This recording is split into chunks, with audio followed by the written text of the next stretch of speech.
Somalia. All these people came in from Somalia. They ripped off our system. You have the woman who married her brother. She came in and married her brother. Isn't that wonderful? And then she talks about the Constitution of the United States. She comes from Somalia. They don't have constitutions in Somalia. They don't have police. They don't have, all they have is people that run around shooting each other. And then she comes and tells us how to run our country. She comes in, Ilhan Omar. She comes in, she tells us how to run the United States of America. And she comes from a place without anything, probably among the worst countries in the world. And she says, the Constitution of the United States protects me. She shouldn't be protected. If she honestly, she should be thrown out of the country. She's corrupt. What happens when the President of the United States openly calls for a sitting member of Congress to be thrown out of the country? That's the political firestorm erupting right now after President Donald Trump launched one of his most explosive attacks yet against Representative Ilhan Omar. During a public appearance, Trump didn't just criticize Omar's policies. He revived old allegations, questioned her legitimacy, accused her of corruption, and suggested that she should not even be protected by the Constitution she frequently defends. States. Today's another example of you bringing these everyday Americans into the White House and listening to them. Yeah. How important is it for you to listen to everyday Americans when Very it comes important. to policy making on a These daily people basis? built the country, not the complainers. The complainers didn't build the country. These people built the country, whether it's fishermen or farmers or anything else. Me, guys like me, they built the country. I watch all these ingrates. They're always complaining. They didn't build anything. They couldn't build anything. Look at what's happened in Minnesota. Somalia. All these people came in from Somalia. They ripped off our system. You have the woman who married her brother. She came in and married her brother. Isn't that wonderful? And then she talks about the Constitution of the United States. She comes from Somalia. They don't have constitutions in Somalia. They don't have police. They don't have, all they have is people that run around shooting each other. And then she comes and tells us how to run our country. I don't like it. These people don't like it. I can tell you. I think I can speak for you. Yeah. She comes in, Ilhan Omar.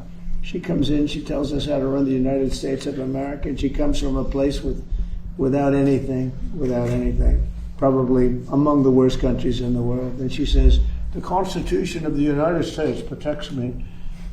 She shouldn't be protected. If she honestly, she should be thrown out of the country. She's corrupt.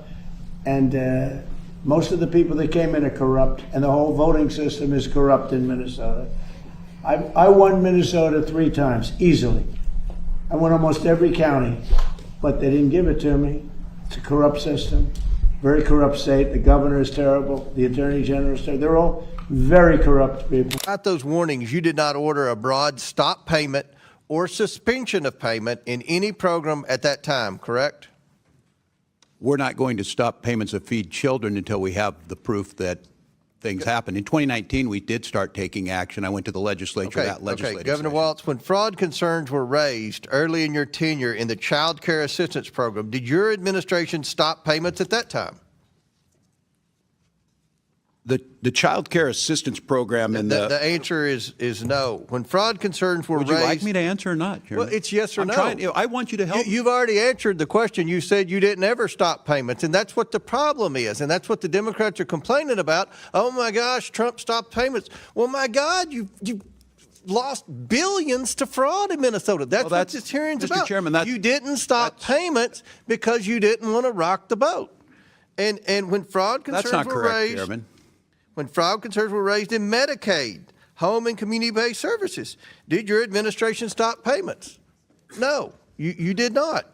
When fraud concerns were raised in non-emergency medical transportation, did your administration stop payments? Chairman, if I could mention what a stop payment meant by what the administration did last week is 400,000 children without health care. Are you stopping payment if one person? We believe that's your fault and the Attorney General's fault, because you do nothing about fraud, even though everyone in America sees our Medicare error rate is lower than your state. Fraud. You have been defrauded. You have not been good stewards of the taxpayer dollars. And The Democrat position is, well, keep the money flowing. The American taxpayers have had enough. I think that's a fair uncharacterization. They want their taxpayer dollars spent wisely. We all support social programs. That's not a fair to the vulnerable, characterization. but if you're going to waste the money to fraudsters, then we have to stop and recalculate. We're not. We're putting them in jail when we can, Chairman. And some of these programs are crafted in such a way that there's a procedure to follow. And I'm with you. $1 is too much. I don't think there's a lot of difference here. You eventually did pause payments in certain programs, but that wasn't until late 2025 after the federal government stepped in. Is that correct? I don't think that's a fair characterization of stepped in. We've been partners in this and working on them. But let's move on. And that decision occurred only after large-scale fraud had already taken place for years. Now, Governor Walz, employees inside state agencies raised concerns about fraud and improper payments for years. Is that correct? inside agencies, we've been prosecuting them for years.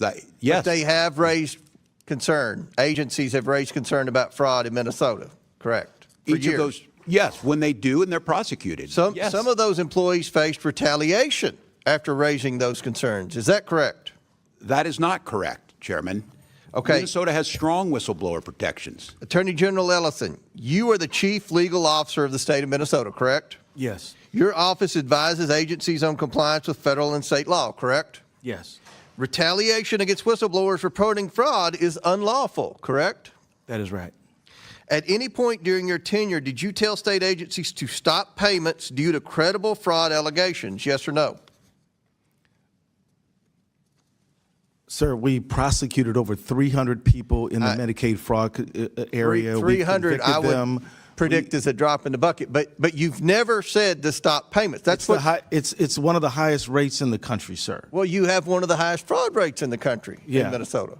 That's not true. And my office doesn't have the authority to do a stop payment. Right. We prosecute criminals when they're presented us by the agency. So the answer is no, unfortunately. No one's ever from your office said to stop payments until we can get the fraud under control. So to summarize, while Donald Trump's comments grabbed national attention, many lawmakers say the bigger issue is the ongoing investigation into fraud that rocked Minnesota. For years, concerns have been raised about how taxpayer-funded programs were monitored during and after the pandemic. Federal investigators uncovered extensive schemes involving funds intended to help vulnerable communities, including programs designed to provide meals for children. The cases have already resulted in convictions, prison sentences, and continued investigations. Every new development has intensified scrutiny on state officials, regulators, and elected leaders who were responsible for oversight. This is where political pressure begins to increase. Republican lawmakers argue that warning signs were visible long before federal authorities stepped in. They claim state agencies failed to act aggressively enough when concerns first surfaced, allowing fraudulent activity to continue for extended periods. During recent hearings, officials faced tough questions about whether payments should have been paused earlier and whether stronger safeguards could have prevented massive losses of taxpayer money.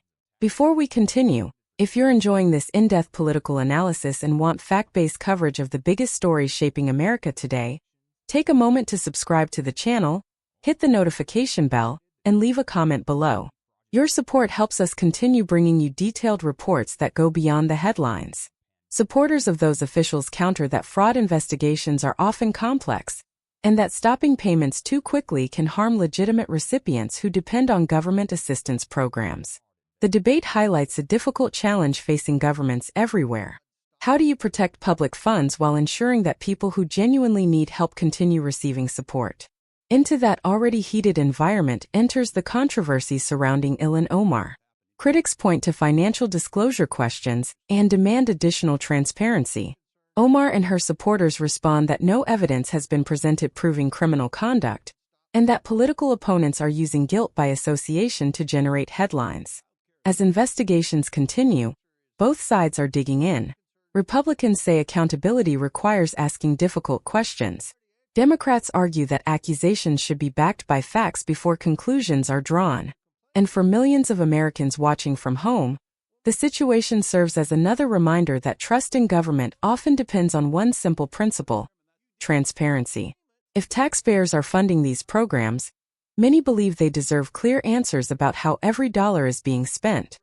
The political fight surrounding Ilhan Omar, Donald Trump, and the Minnesota fraud controversy is about much more than a single news cycle. In many ways, it represents a broader struggle over accountability, immigration, public trust, and the future direction of American politics. Trump supporters see his remarks as a direct challenge to what they view as a political establishment that has failed to address waste, fraud, and government inefficiency. They argue that powerful politicians should face scrutiny regardless of party affiliation. Omar's supporters see the situation very differently. They argue that accusations against the Congresswoman have been repeated for years without definitive proof, and that political attacks often focus more on generating controversy than establishing facts. They maintain that criticism should be based on evidence rather than speculation. As both sides continue making their case, one thing is clear. This debate is unlikely to disappear anytime soon. Congressional investigations, oversight hearings, and ongoing legal proceedings related to fraud cases will continue producing new headlines. Every revelation will fuel fresh political arguments, and every new accusation will trigger demands for additional answers. For voters, the challenge is separating facts from rhetoric. Political speeches can generate strong emotions. Viral clips can spread quickly across social media. But ultimately, accountability depends on evidence, transparency, and a willingness to follow the facts wherever they lead. That's why stories like this continue attracting so much attention.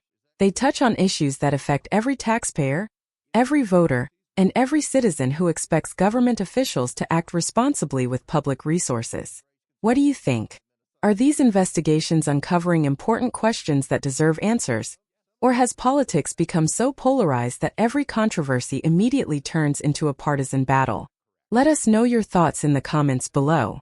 If you enjoyed this analysis and want more in-depth coverage of the biggest political stories shaping America today, make sure you subscribe, turn on notifications, and give this video a thumbs up.